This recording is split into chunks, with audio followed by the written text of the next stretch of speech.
One day, James had to wait at the station till Edward and his train came in. This made him cross. Late again! Edward laughed and James fumed away.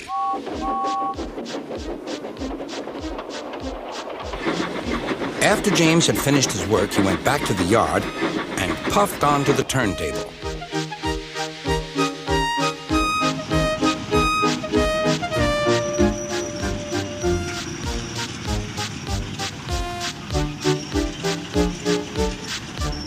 He was still feeling very bad-tempered.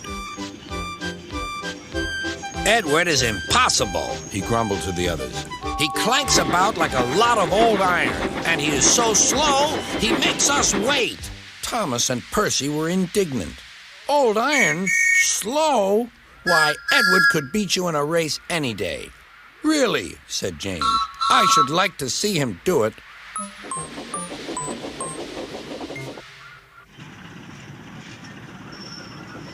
Next morning, James's driver was suddenly taken ill. He could hardly stand, so the fireman uncoupled James ready for shunting. James was impatient. Suddenly, the signalman shouted. There was James puffing away down the line. "All traffic halted," called the signalman. Then he told the fireman what had happened. Two boys were on James's footplate fiddling with the controls. Phew! They tumbled off and ran when James started. The signalman answered the telephone. "Yes? He's here." "Right. I'll tell him." "The inspector's coming at once. He wants a shunter's pole and a coil of wire rope." "What for?" wondered the fireman. "Search me, but you'd better get them quickly." The fireman was ready when Edward arrived.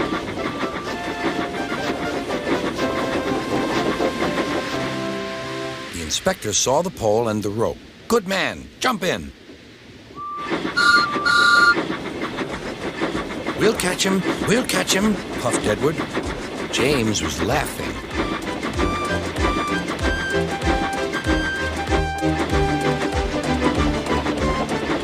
What a lark, he chuckled to himself. Suddenly, he was going faster and faster. He realized that he had no driver. "What shall I do? I can't stop! Help! Help!" We're coming, called Edward.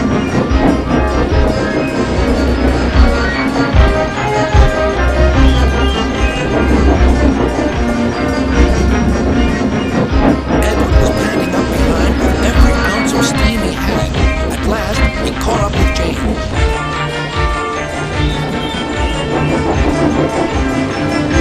"Steady, Edward," called his driver.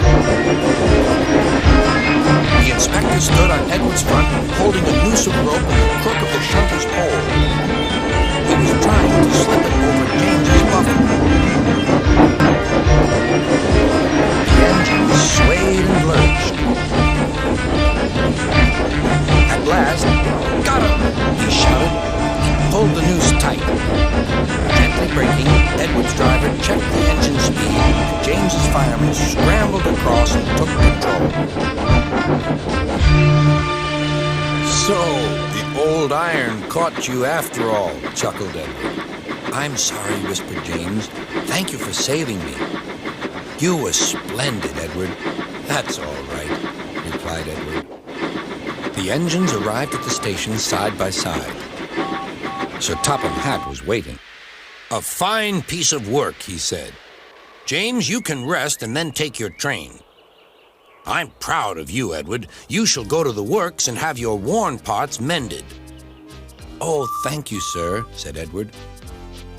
"It'll be lovely not to clank."